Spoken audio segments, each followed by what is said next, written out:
कौन है के बढ़िया से जाइम बाबा जी ठीक बा। अच्छा भौजी अब मान लो कि नौकरी तो लाग बा तो जाए के पड़ी आ जाते ही तो तनी कुछ टाइम लग जाए ऐसे थोड़ा ध्यान रखियो और ओकरो ख्याल रखियो। ओकर टेंशन मत ले रहुआ हम बानी नु काहे टेंशन ले बानी। तू तो हम जानत है घर रहुआ जाए के बाबू जानू तो घर के टेंशन ही नहीं खेलेवे के जान जाए। तू तो जानता नहीं अब बढ़िया से जाइम आ पहुँच जाइम तो फोन करम ठीक बनू आ सुनी आ रास्ता में केहू कुछ देवेला नु तो कहनी ना ठीक है भौजी बेगिया ले आओ तो जी रुकी अभी आती ना बेगे तैयार कर दिले बाड़ू। हां दीदी तनी आरती दिखा दी तो देखा द आ कोने घी बाबा के डिब्बा डाल ले बाड़ू। हां सब रख दे। अच्छा ठीक बेटे पकड़ नहीं खोले ले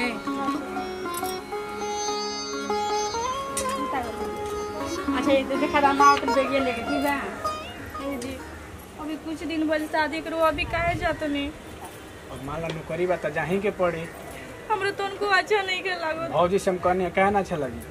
बोल दे तारो बहनिए बाड़ी नु उनका के बोल दे मां ध्यान अपन मिलजुल के रहिए जा कुछ दिन बाद ना जैती। अब फोन आ गई बात ना तो कुछ दिन बाद तो सोचते रहनी हां ली फोन आ गई तो जाए के पड़ता जान लो भौजी भौजी देखो सरकारी नौकरी वैसन है टेंशन मतलब हम बानी टाइम से खाना पीना खात रहियो भौजी से हम कह देनी ख्याल रखिए हम ठीक बा।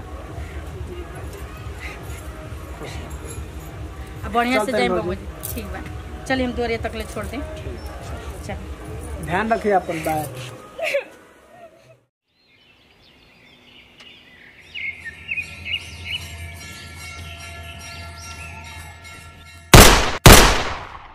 के फोन नहीं खेला कानी कहाँ कैसे खा तनी कैसे पिया तनी वो के ना बुझाते कि एक बार फोन कर दी घरे सब कोई परेशान होई लेकिन वहाँ काई के बुझा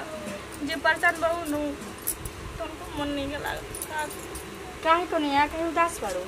क्या दीदी वहाँ का फोन नहीं खेला मैं जी घबराता कुछ अच्छा नहीं लगा काने एथु करत हो बॉर्डर पर खम तो यही से फोन ना कर ले हम जैसे ही टाइम मिले वैसे ही करम न फोन। अच्छा बताइए इतना घबराई ना जाला गोइले कितना दिन हो गए उतना दिन बस एक ही बार फोन कइले बनी ई कोनो प्राइवेट नौकरी ना सरकारी नौकरी है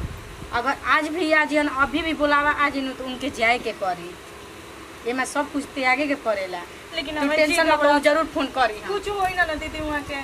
ये क्या कहत हो कम से कम शुभ तो बोला मरद कहाँ बा दूर देश बाटे हमर बेचैनी हो तो मन में यही से कहत नहीं दीदी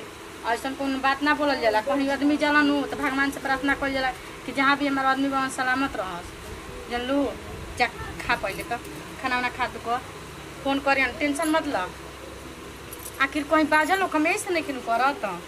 तनके में लागे लिखा बड़ाए हम आवत तनी दुआर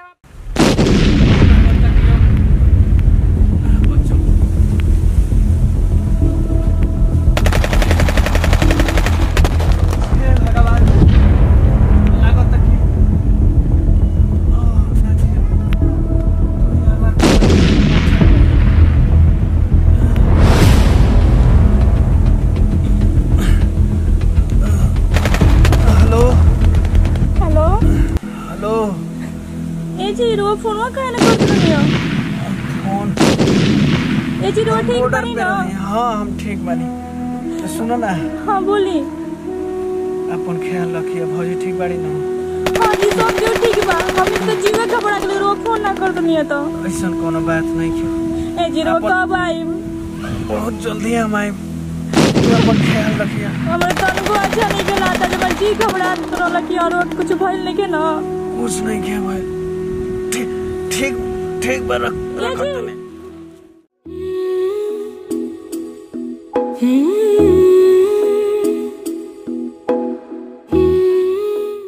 जल्दी से मसाला पीस दी सब्जी बनावे के बाटे रोज लेट हो जात खाना बनावे में। भौजी भौजी कहाँ बाड़ू देखा भैया के लाश आइल बा बाहर का ई ना हो सकले भाभी का हो छोटको ऐसे ना हो ए जी जो का भेल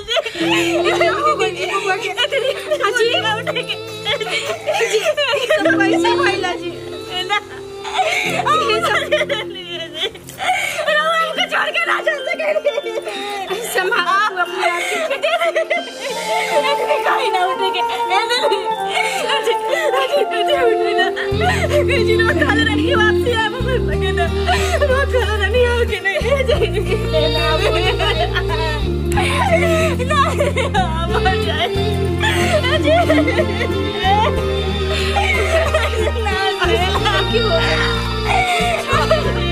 छोड़ के ना जा सके ना।